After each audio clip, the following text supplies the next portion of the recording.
अभी सब्सक्राइब करें हमारे YouTube चैनल ईश्वर टीवी को और देखिए वीडियोस सबसे पहले।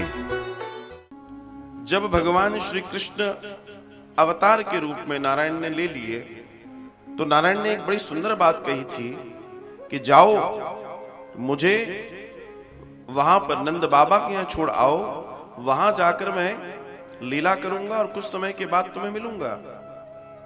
नंद रानी की उम्र क्या है उस समय? लगभग 75-80 वर्ष। नंद बाबा उनसे भी बड़े हैं, मतलब आयु ऐसी नहीं है कि पुत्र पुत्री हो जाए, समझिएगा। दूसरा दर्शन, लेकिन ईश्वर ने यह भी संभव कर दिया।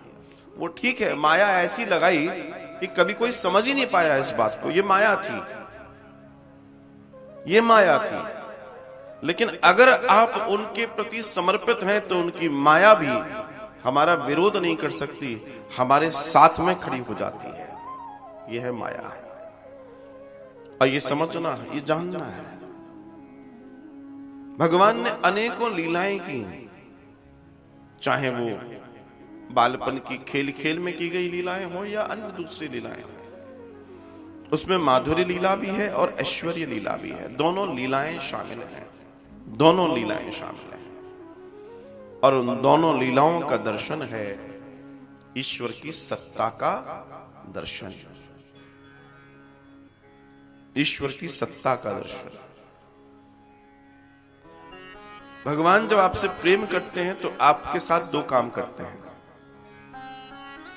जब इंद्र आए, इंद्र ने क्षमा याचना की, स्तुति की, तो भगवान से कुछ परिचय जान रहे थे, तो भगवान से पूछा कि जीव आपके निकट आता कैसे है? तो भगवान ने कहा, जब मैं किसी को अपने निकट बुलाता हूं तो सबसे पहला उसका सब कुछ छीनना शुरू कर देता हूं, उसे खाली करना शुरू कर देता हूं, तभी वो मेरे पास आ पाता है, वरना नहीं आ पाता। अब एक दो तरह का खालीपन है।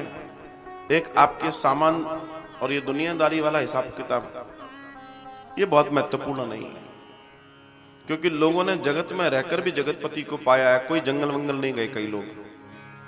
बात है कि अंदर का जो स्नेह है दुनिया से, मोह है दुनिया से, उसको राम राम करने की ताकत गोविंद दे दें। वो छूटना बहुत जरूरी है। और वही हुआ था जब राजा बलि ने कहा था कि मैं आपको देता हूं, और 2 पग में जब त्रिलोकी ले ली तो बाद में विंध्यावली उनकी पत्नी ने कहा, हमारे सर पर हमारी मति ले लीजिए। कथा में हमने जाना कि श्री भीष्म जब अंतिम समय में भगवान श्री कृष्ण से मिल रहे हैं तो उन्होंने भी अपनी मति का दान भगवान को किया है। ये मति है जो भी कुछ है, क्योंकि ये मति मतलब वो मेमोरी है जो आगे तक की यात्रा करेगी। नए शरीर, नई यात्राएं, नए शरीर, नई यात्राएं, इसमें जो है वो आगे जाएगा। गीता कहती है आत्मा हमारे कर्मों को ढोती है, तो कितनी ढुलाई करवानी है ये आपके ऊपर डिपेंड करता है, हमारे ऊपर डिपेंड करता है। जितनी ढुलाई करवाओगे उतना मामला आगे तक चलेगा और स्टोर होता रहेगा। तो संकल्प लीजिए, प्रण लीजिए, और आज श्रीधाम वृंदावन की इस पावन धरा पर अपने गोविंद को साक्षी मान के उनके चरणों में प्रार्थना कीजिए कि साहब अब आगे की हिसाब किताब ठीक है, इस बार इसी जन्म में इसी शरीर से आपकी प्राप्ति होकर मुक्ति का साधन दे दीजिए। बस यही आपके चरणों में प्रार्थना है, बस यही प्रार्थना कीजिए। क्योंकि कितने बार आओगे, अभी ठीक ठाक आ गए, हो सकता है अभी शहर के बीचों बीच गिरे हो, अगली बार शहर के किनारे बस्ती में गिर जाओ तो फिर क्या होगा? नए जन्म में, दूसरे जन्म में। कभी सिल्वर स्पून मिलती है, कभी स्पून ही ना मिले तो, समझ रहे हैं? कर्म की गति है।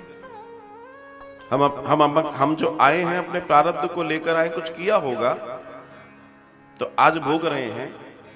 लेकिन इस बात का ध्यान रखना, इस बार क्या किया है कि अगली बार कुछ और बेहतर मिल जाए।